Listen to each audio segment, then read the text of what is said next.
Hello दोस्तों, मैं Pankaj sir स्वागत करता हूं आप सबका आपके अपने YouTube चैनल नव एकेडमी पर। बच्चों बच्चों बच्चों स्टैंडर्ड 8 के बच्चों, वेरिएशन चैप्टर हम कर चुके थे स्टार्ट। 7.1 हो चुका, 7.2 हो चुका, अब बारी है इसके आखिरी एक्सरसाइज 7.3 की।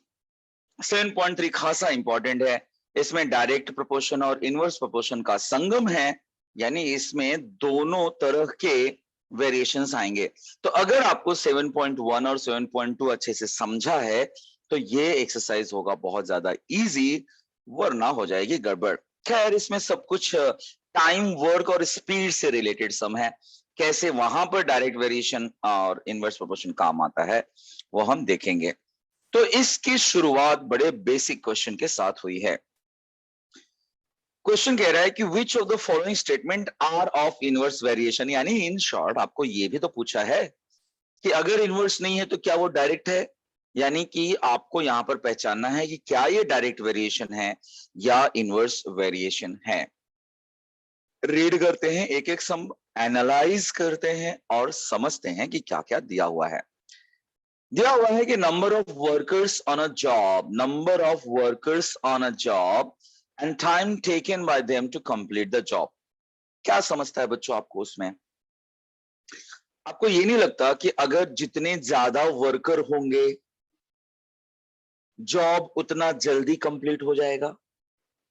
कम वर्कर होंगे टाइम ज्यादा लगेगा, ज्यादा वर्कर होंगे टाइम कम लगेगा। Correct, correct. तो जिसमें ज्यादा या कम होता रहता है उसे हम क्या कहते हैं? Inverse. Perfect. As the number of workers increases, the time required to complete the job decreases. It means it's an inverse proportion. Next. Next question पहले टाइप हो गया भाई। Number of pipes of the same size to fill a tank. ठीक है, ढेर सारा pipe लगा रहे हैं हम लोग। And time taken by them to fill the tank. देखो, जितना ज्यादा पाइप लगाएंगे उतना कम टाइम लगेगा, जितना कम पाइप लगाएंगे उतना ज्यादा टाइम लगेगा ना टैंक फिल होने के लिए। ज्यादा पाइप कम टाइम, कम पाइप ज्यादा time. Yes, you are right, inverse proportion. Perfect, बहुत अच्छा बच्चा, very good. Third, petrol filled in the tank of a vehicle and it's cost. ये तो बच्चा बच्चा जानता है। पेट्रोल जितना ज्यादा भरोगे पैसे उतने ज्यादा लगेंगे, पेट्रोल जितना कम भरोगे पैसे उतने कम लगेंगे। पेट्रोल का प्राइस बढ़ता जा रहा है भाई। Petrol filled in the tank of a vehicle and it's cost. तो भैया जैसा कि quantity of petrol in the tank increases, it's cost also increases. दोनों चीज इंक्रीज हो रहा है, इसका मतलब direct proportion. Fourth, area of circle and its radius. सोचो, सर्कल का एरिया कैसे निकालते हैं? पाई आर स्क्वायर। यानी जितना आप रेडियस बड़ा करोगे सर्कल का एरिया बड़ा होता चला जाएगा। Radius increases, area increases. जब दोनों चीज इंक्रीज हो रहा है तो उसे हम कहेंगे डायरेक्ट वेरिएशन या डायरेक्ट प्रोपोर्शन। तो बच्चों यहां पर उम्मीद करता हूं आपको एनालाइजेशन समझ में आया होगा। इसको कैसे विथ रीजन लिखना है वो आपको समझ में आया होगा। चलिए अब सम देखते हैं। कह रहा है कि if 15 workers can build a wall in 48 hours, ये वर्क रिलेटेड सम है। How many workers will be required to do the same work in 30 hours? तो आप जानते हैं कि वर्कर ज्यादा टाइम कम, वर्कर कम टाइम ज्यादा, इनवर्स प्रोपोर्शन है। पहले तो ये आइडेंटिफाई करो। ये हमने एन और टी उसको अज्यूम कर लिया। हम जानते हैं कि number of workers varies inversely with the time required to build the wall. ऐसे क्वेश्चन में बच्चों आपको डायरेक्टली दिया नहीं रहेगा कि कौन सा वेरिएशन है।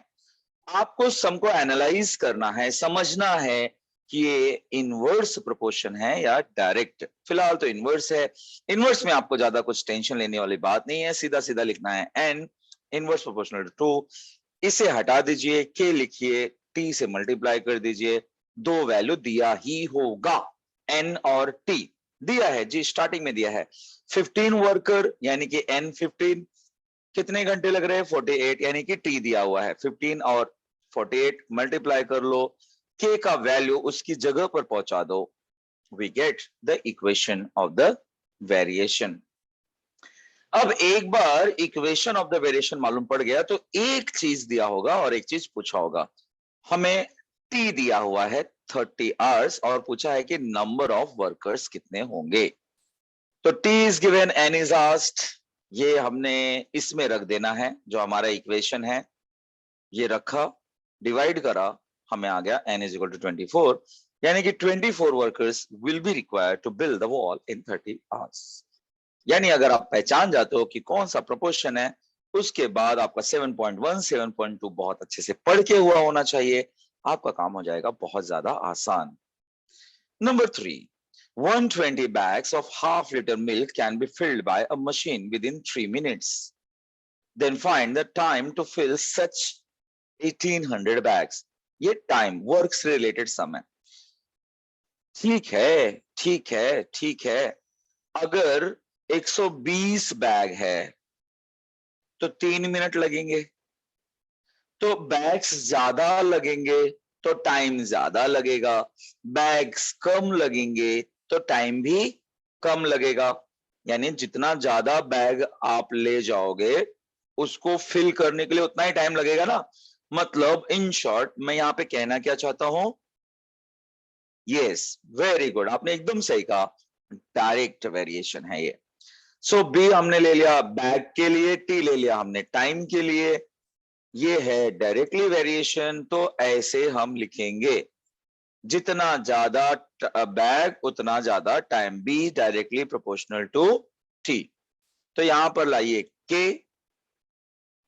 ये हमने बी रखा 120, टी रखा 3, इसमें रख दिया 120 और 3, यानी कि वो मैजिकल नंबर है 40। ठीक है, एक बैग को भरने में 40 मिनट लग रहा है, इसलिए 3 बैग को भरने जा रहे हैं तो सॉरी 120 बैग्स जब भर रहे हैं तो हमको 3 मिनट्स लग रहे हैं। ओके, तो ये रख दीजिए यहां पर के का value, B is equal to हो गया 40 टी। अब हमें देखना है, इक्वेशन तो मिल गया, ये हमने रखा, एक वैल्यू दिया है एक वैल्यू पूछा है, 1800 बैग्स दिया हुआ है, ये रखा और डिवाइड कर दिया, 45 मिनट्स आ गया। यानी कि 1800 बैग्स भरने के लिए हमें लग रहे हैं 45 minutes. The number of bags and the required time to fill the bag varies directly. तो B direct proportional to T आ गया था। ठीक है बच्चों, सो ये था इसका आंसर। बढ़ते हैं आगे। A car with a speed of 60 kilometers per hour takes 8 hours to travel some distance. What should be the increase in the speed if the same distance is covered in 7.5 hours? भाई ये भी example क्या है, जितना ज्यादा speed रखोगे गाड़ी का उतना जल्दी पहुंचोगे, टाइम कम लगेगा, जितना कम स्पीड रखोगे उतना ज्यादा टाइम लगेगा। यानी स्पीड ज्यादा टाइम कम, स्पीड कम टाइम ज्यादा। Yes, inverse proportion. हम ले लेते हैं v फॉर स्पीड, यानी कि वेलोसिटी होता है, t for time. Inverse proportion है, रख देते हैं, हटा देते हैं, k ला देते हैं, v इंटू टी लिख देते हैं। दो वैल्यू गिवन है, कह रहा है कि v 60 हो तो t 8 लगता है, रख दिया, ये आ गया हमें k इज इक्वल टू 480। अच्छा, k इज इक्वल टू 480 इसकी जगह पे पहुंचा दो, हमें मिल जाएगा इक्वेशन ऑफ द वेरिएशन। एक बार भैया इक्वेशन मिल गया तो आपकी कहानी शुरू। 7.5 का मतलब 7.5, ये हमें t दिया है और हमें स्पीड पूछा है, यानी कि v पूछा है। भाई इक्वेशन क्या है, v into T, v into 7.5 कर दिया डिवाइड। जब आप डेसिमल से डिवाइड करते हो बच्चों तो आपको करना क्या होता है, डेसिमल हटाइए और 0 बढ़ाइए, कैंसिल करिए। पहले 5 से कैंसिल करता हूं बच्चों, 5 से कैंसिल करूंगा तो मुझे मिलेगा 15, यहां पे 5 से कैंसिल करूंगा तो 5 9 जा 45, फिर ऐसे करते करते 960 मिल जाएगा। फिर 5 से कैंसिल कर लो, 5 3 जा इसको भी 5 से कैंसिल कर लो, 1922 जा, फिर 3 से ही कैंसिल कर लो इसे, ये आपको देगा 64। तो इस तरह से धीरे धीरे इसको कैंसिल करा, v मिला 64, यानी कि speed of the vehicle should be 64 kilometre. लेकिन क्वेश्चन में ट्विस्ट है, क्वेश्चन पूछ रहा है what should be the increase in the speed, यानी कि स्पीड कितने से बढ़ाया। तो पहले स्पीड रखा था 60, अब स्पीड रखा है 64, तो कितने से बढ़ाया, माइनस करके पता लगा लेंगे। 4 किलोमीटर पर आवर से स्पीड को बढ़ा दिया, तो भैया टाइम लगेंगे कम, 7.5 घंटे लगेंगे, पहले जो 8 घंटे लग रहे थे। हाँ, तो ये एक्सरसाइज भी हुआ खत्म, बड़ा ही इंपॉर्टेंट था, मिक्स था। आपको इसमें पहले खुद से पहचानना है कि क्या ये डायरेक्ट वेरिएशन है या इनवर्स वेरिएशन है, डायरेक्ट प्रोपोर्शन है या इनवर्स प्रोपोर्शन है। तो इसी के साथ बच्चों लेक्चर हो जाता है समाप्त, चैप्टर भी हो गया समाप्त। मैं आपके लिए आपका जो मिसलेनियस एक्सरसाइज है लास्ट में, मिसलेनियस एक्सरसाइज 1, उसके स्लाइड्स तैयार कर रहा हूँ, बहुत जल्दी हो जाएगा, शायद कल परसों तक वो भी मिल जाएंगे। कंस्ट्रक्शंस वाले वीडियोस वालों हैं, देखते हैं कब समय मिलता है, वो भी जल्द से जल्द अपलोड करने की कोशिश करूंगा। तब तक खूब पढ़िए, अपना ख्याल रखिए, टेक केयर, बाय बाय।